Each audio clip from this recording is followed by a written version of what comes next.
Well, President Trump is expected to arrive in Scotland later today. The trip comes as the administration looks to take control of the narrative surrounding his involvement in the Jeffrey Epstein files. Deputy Attorney General Todd Blanche met with Epstein's longtime girlfriend and co-conspirator Ghislaine Maxwell again today. While leaving the White House, President Trump said he didn't know much about the meeting, and he thinks the public should focus on something else. People should really focus on how well the country's doing, or they should focus on the fact that Barack Hussein Obama led a coup, or they should focus on the fact that Larry Summers from Harvard, that Bill Clinton, who you know very well, and lots of other friends, really close friends of Jeffrey Summers, should be spoken about. Because, you know, Jeffrey Epstein should be spoken about, and they should speak about them, because they don't talk about them. They talk about me. I have nothing to do with the guy. All right, let's bring in CBS News White House reporter Aaron Navarro. Aaron, thanks for joining us. We just saw the president once again deflect regarding the Epstein case. Is this controversy expected to follow him overseas? And what's he saying about the possibility of offering clemency to Ghislaine Maxwell? Yeah, it certainly could follow him overseas, just given the timing of this trip follows several days of developments when it comes to this whole Jeffrey Epstein story. From that meeting between the #2 at the Department of Justice, Deputy Attorney General Todd Blanche, and longtime Epstein associate Ghislaine Maxwell that wrapped up earlier today, to more reports from the Wall Street Journal about an alleged letter that President Trump penned for Epstein's birthday book in 2003.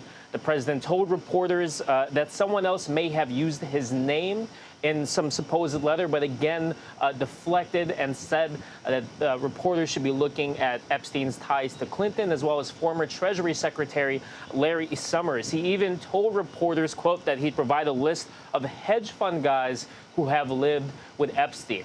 When it comes to Maxwell and a potential pardon, which Maxwell's attorneys have told reporters earlier today is not something that they've seen, the president said it's not something that he has thought about, but added he is allowed to do it. All right, Aaron, I've got to ask about this. Before his departure, the president appeared to be softening his tone towards Federal Reserve Chairman Jerome Powell. That's after yesterday's tour of the central bank. So where do things stand right now in regards to their relationship?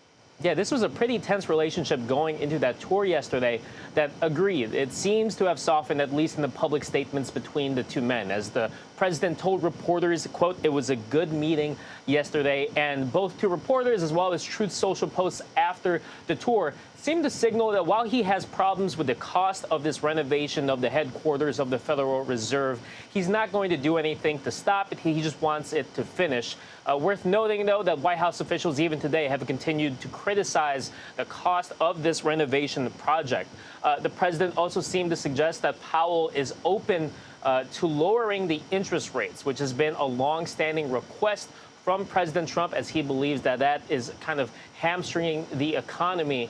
Powell, at least publicly, has very much maintained a kind of wait-and-see approach, pointing to potential impacts of the president's, quote, reciprocal tariffs. And Aaron, the president is in Scotland this weekend. What's his goal for the trip? Yeah, part of it is business. He'll be meeting with several world leaders, including United Kingdom Prime Minister Keir Starmer tonight. He's also expected to meet with Scottish leaders. And according to the European Union Commission President Ursula von der Leyen, the two talked this morning and are going to meet in person in Scotland on Sunday. But another big part of this trip is golf. He'll be visiting, potentially be playing golf at his Turnberry golf course, and will be opening a new one named after his mom, who was born in Scotland in Aberdeen.